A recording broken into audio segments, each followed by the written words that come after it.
Right, I'll say it now. Right. Action. Right. This is my first blog. Is it a blog? Is it, what do they call it? Is it a... It's not a blog. What is it called? Vlog. No, the other one. What is it? Jenny Godley does. It's not a podcast. What's the difference? I wouldn't know. I'll explain. Right, I think we'll go in. You're doing a blog. Right, I'm doing a blog. Right, it's a video blog. Is that what I'm doing? I'm doing a video blog. That's a good idea. Right. I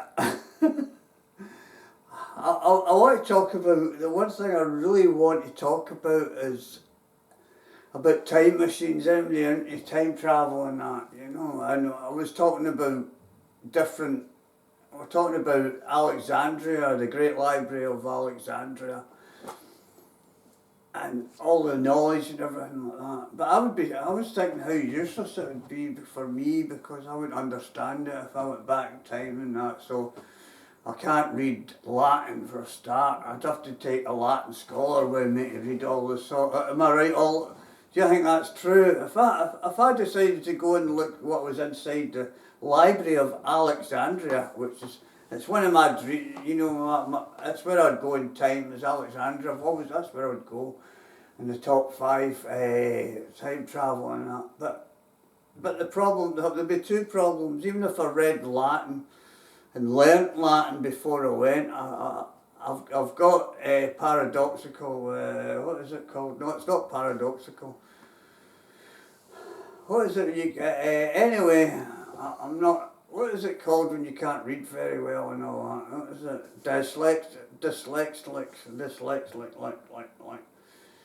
You know, I mean, I'll tell you, Susie's got it slightly, but it's with signs and it's sort of restaurant signs. And I was at Perth on Saturday, and she phoned up. She went to see her daughter, right? Yeah, she went to see her daughter, and her daughter was going to meet her at Perth, right? So she met her daughter, and she says, once I've finished with my daughter, I'll phone you up. And so I'm walking back from Perth, trying to town centre in Perth, and trying to get to the train station, because she phoned up and said the restaurant was called King Kong, and she read it wrong. So she said it was near a car park next to the train station. And and it was only because it was really stupid, you know. So I asked somebody where the the King Kong restaurant was. And they said, oh, that's it where that big... I said, that's where there's some... Oh, no, that's not what it was. Anyway, it doesn't matter. Well, I'm going to go back to places that I'd love to go in time and everything. So being dyslexic, it wouldn't work, would it? Let's be honest, it just wouldn't work, you know. But they've got lots of drawings, and so I'd probably be able to decipher the drawings. Maybe it'd come into handy. And in the drawings, wait a minute, they've got a time machine. They've got drawings for a time machine, and it's like a chariot, a chariot time machine. It's a 3 people can get on it, and you strap yourself in and everything. It's got sort of Roman seat belts and that.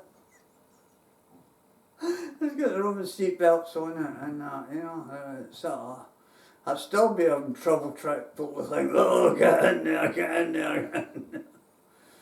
Yes, Gemicus McLeavicus, get your seat belt on.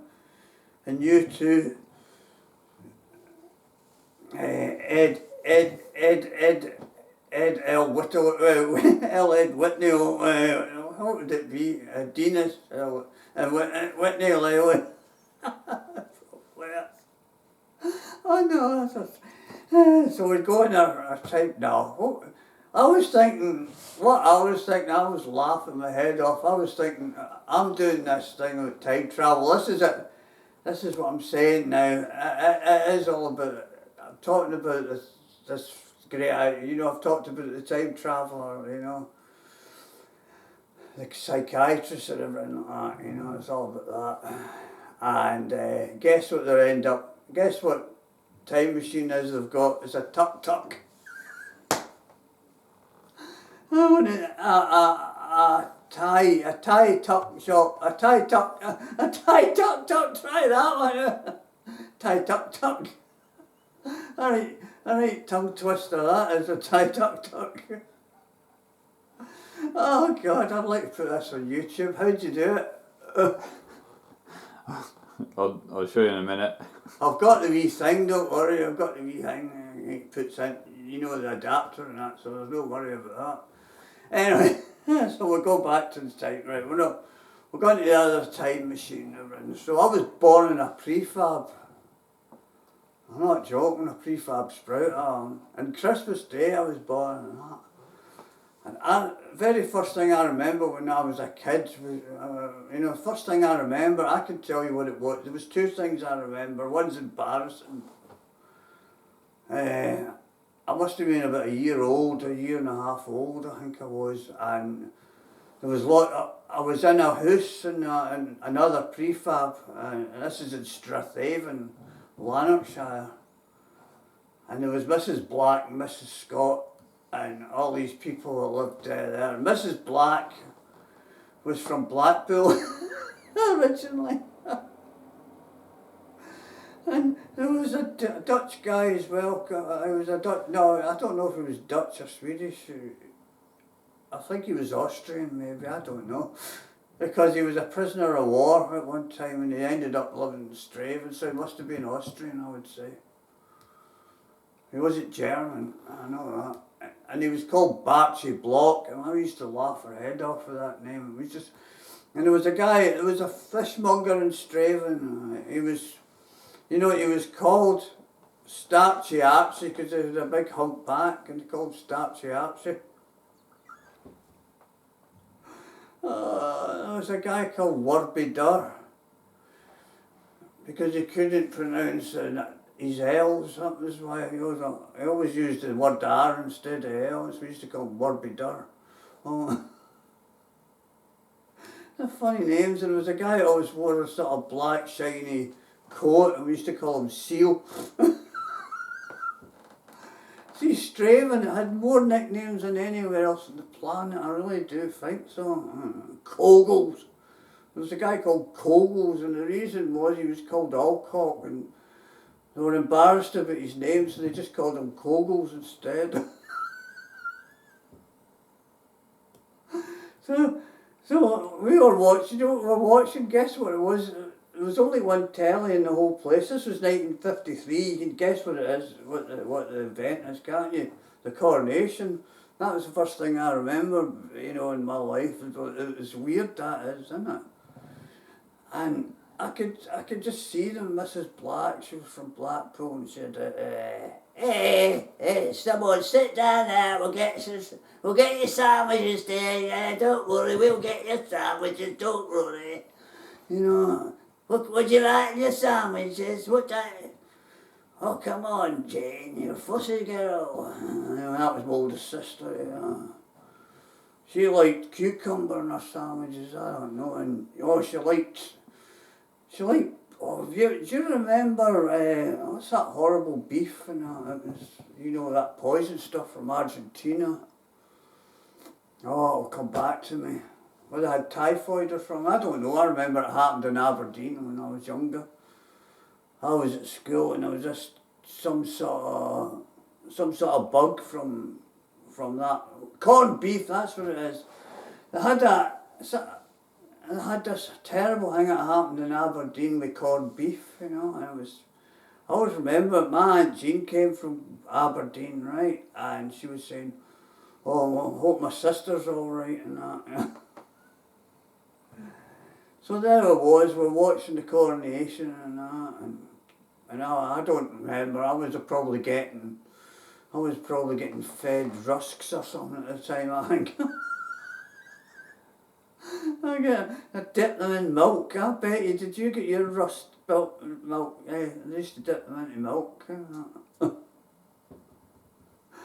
I can remember once I was at somebody's house and I was starving to death, and all I had in the house was rusks, and they had tea, and I dipped the rusks into the tea.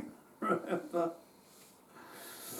And then the other thing I remember, in the prefab they had a green electric fire, a wee green electric fire, and it was strange. I was in a cot, I remember, and my grandcoon and my grandpa, and my gran was 4'5" or something like that, right? My grandpa was 6'3". Just to imagine them. Seen them walk down the street, you know, when my gran and grandpa walked down the street. That was funny. And so that was the 50s, that was, you know, I'll go right back to the 50s here, aren't I? Do you remember the great songs from the 50s? Did you see, are you a music lover, you know, did you like John Layton? Johnny, remember me. It's an amazing song, I'm telling you. What's his name for the Stranglers did a copy. I did a what you call it of it. I'll play it at some point, right? And so that was that. That was the first things I remember when I was a kid. And then comedy. How did I get into comedy? Two things I like to talk about, but I'm only going to be another minute now because the blog's over, I'm afraid. I'm going to do it every week now, I think, and I'll try. If I know how to do the things, I might do it as much as possible. But so that was the earliest years and things like that. And the next thing, how did I get into comedy? I mean, not how did I get, what was the first comedy I had in the years, but it was on the telly, you know, it was mostly the telly, you know, Phil Silver's, what was it, Sergeant Bilko, it was called, Sergeant Bilko, you know, and it was Steptoe Son, Till Death Us Do Part. I vaguely remember Phil Silver, and then Lucille Ball, I Love Lucy. Now, life would be hell if she didn't do what. One day she was, Desi Lou, her husband, come along and said, I've got this stupid thing in my hand, a stupid idea. Do you want to produce this or not? You know, I don't want to produce it. I just think it's silly. And so he handed a script about people going travelling in outer space and that, and going boldly where no man has gone before. A script by Gene Roddenberry, and Lucille Ball turned round. That's amazing, that is. So Lucille Ball's an angel. I hope she's up in heaven having a great time. And if I'd love to meet her ghost, because I think I'm going to really thank that woman. There was Lucille Ball, and who else did I'm a big, great comedy fan of? The Mary Tyler Moore show, I remember. I remember Mary Tyler Moore. She was in the, I don't know if it was in the Dick Van Dyke show she was in originally. Who else? What else? Bewitched, of course. And but my first two people comedy duo that I loved was Peter Cook and Dudley Moore. And what can I say? Dudley Moore bursting out laughing every time Peter Cook. He was trying to keep a straight face. He just couldn't. But there you go, Dad. That's the way to look at it. You know. And, my God, Dad. What have you got in that sandwich? Is burley beef? And you sort of, oh no, Pete, can't afford burley beef, it's cold beef. Whoa, Aberdeen, oh. Oh no, anyway, so that was that, and then of course, 1970, I can remember, was it 69 or 70? 70, yes. 1970. It was a guy called, it wasn't a comedian, it was funny songs. He was called Matt McGinn, this guy. I went to see Matt McGinn in Straven, because that was my hometown, and I went to the folk club and Matt McGinn was on. The Humble Bums, but I missed the Humble Bums, it was so annoying. I wish I could go back in time and go to see the Humble Bums in Straven. But I'll tell you the biggest coincidence is, this is the weirdest coincidence in the world, I always say this is a weird one. In 1971, I was in Straven Hotel, right, not the Straven Hotel, the Buck's Head Hotel.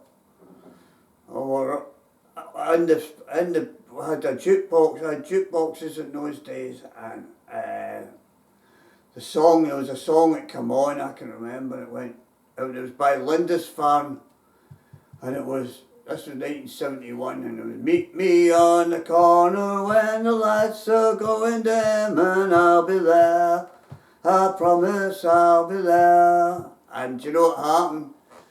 Fly forward to 1994, at the exact same spot, who's there? The real Lindisfarne singing "Meet me on the corner when the lights are going down, and I'll be there." There you are. So that's the biggest coincidence about one of them anyway. And so there we are. That's my blog finished. So switch off and that's it. And the first stand-up comedian I forgot to say was Bob Monkhouse. And that was 72, because that came after that, 72 at Butlins, where I was working as a potman part-time, and it was great fun. Bert Whedon was there another time, by the way. But that's a lot then. I'll see you then.